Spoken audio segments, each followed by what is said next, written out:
안녕하세요. 꾸민걸 PC입니다. 꾸민걸 PC는 여러분들도 잘 아시다시피 약 20년간 운영 중인 PC 오프라인 매장입니다.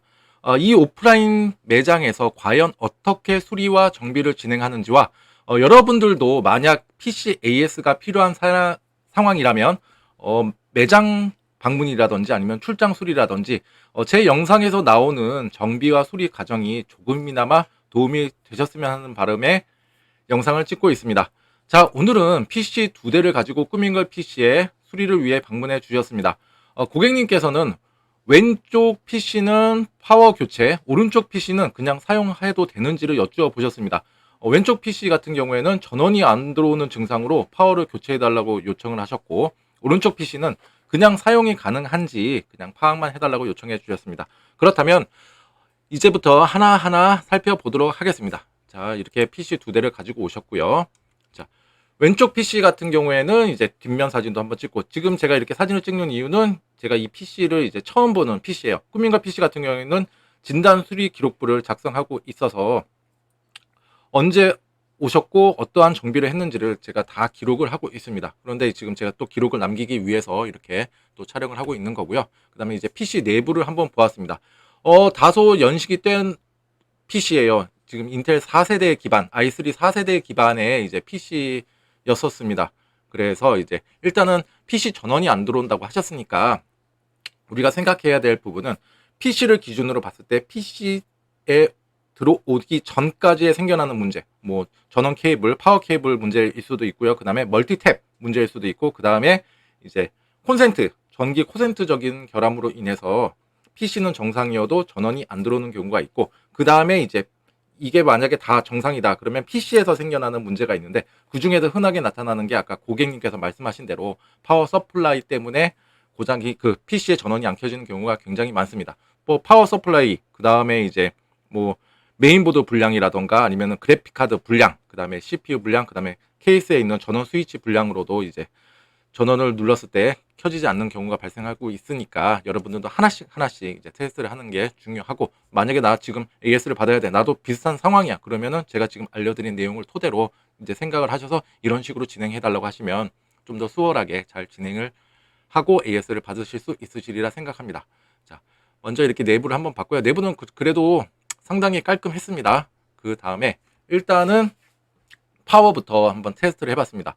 지금 이거 같은 경우에 파워 서플라이 테스터라고 해서 저도 이제 많이 이제 여러분들께 소개를 시켜드렸고, 영상에서도 파워 테스트를 할 때는 제가 꼭 이거를 처음부터 딱 해놓고 다음으로 이제 진행하는 그런 첫 단계라고 보시면 되실 것 같은데, 지금 파워 테스터기를 물려서 지금 파워에 단독적으로 한번 테스트를 해보니까 파워는 정상적으로 전원이 인가가 되고 들어왔습니다. 지금 출력 값들도 다 정상적인 수치를 가리키고 있는데, 일단은 고객님께서는 일단 파워를 교체해달라고 이제 요청을 하셨는데, 지금 말씀을 드렸어요. 이거는 파워는 정상적으로 들어오기 때문에, 물론 이게 아주 간단한 테스터이기는 하지만 일단은 파워는 정상인 것 같다라고 말씀을 드렸어요. 그렇다면은 이제 어떤 게 문제냐, 그래서 제가 한번 하나씩 이제 테스트를 했는데, 바로 전원 스위치 불량이었습니다. 지금 삼성 같은 컴퓨터 이렇게 생긴 이제 전원 스위치 부분이 동그랗잖아요.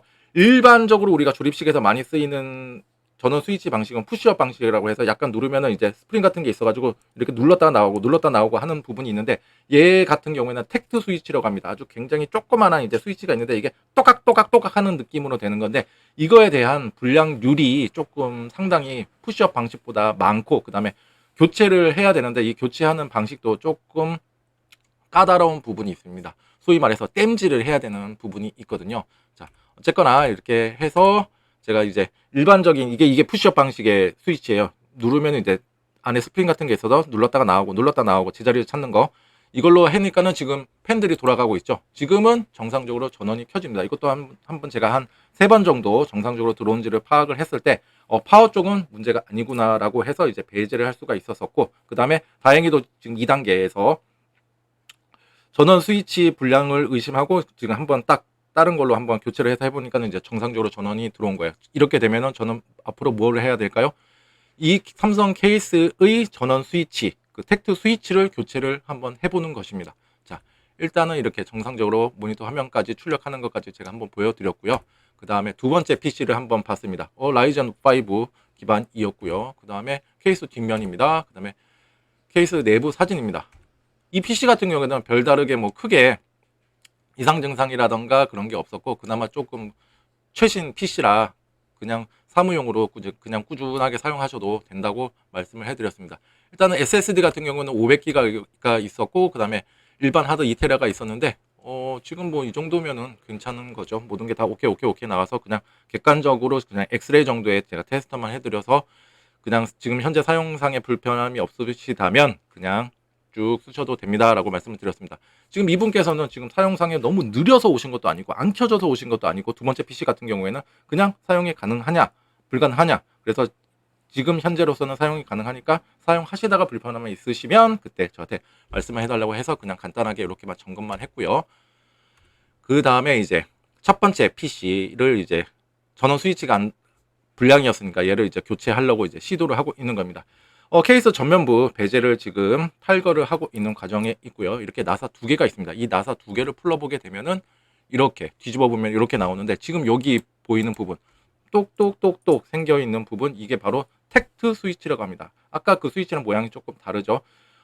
만약에 이렇게 생긴 스위치다 그러면은 굉장히 범용성이 넘고 많고 호환성이 많아서 얘만 그냥 쭉 해가지고 교체만 해주면 돼요. 되게 편합니다. 근데 얘 같은 경우는 뭐를 해야 돼요? 일단 땜질을 해야 됩니다. 땜질 때문에 이거 같은 경우는 거의 출장 수리에서는 납땜기를 가지고 다니시는 분들은 굉장히 드물 거라고 생각이 듭니다.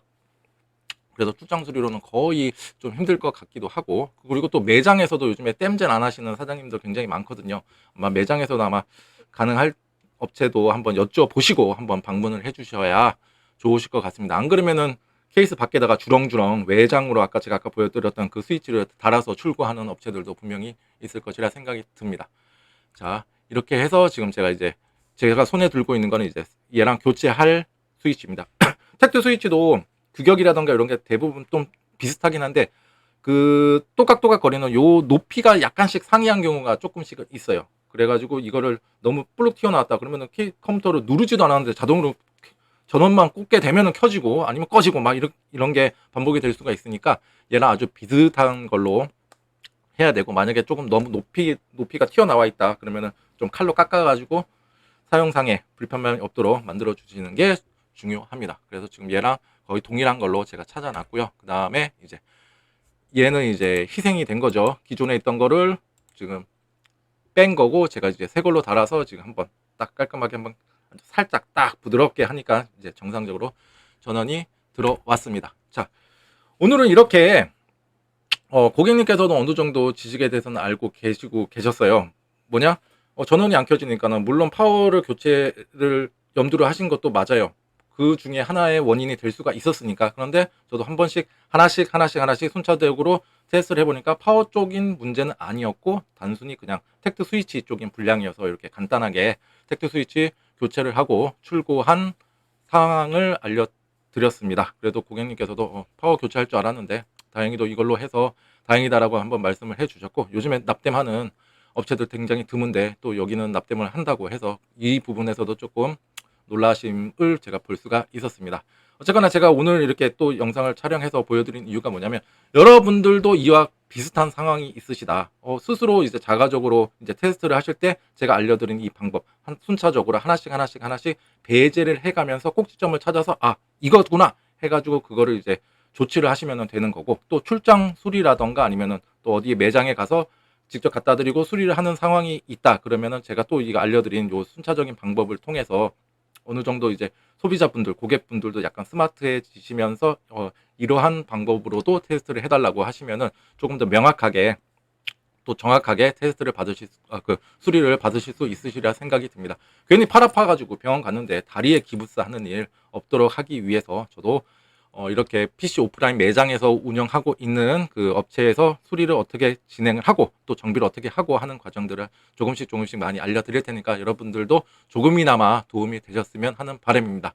오늘도 제 영상이 여러분들께 조금이나마 도움이 되고 알찬 정보였다 하시면 좋아요와 구독 버튼 눌러주시면 감사하겠습니다. 정말로 큰 힘이 됩니다. 감사합니다.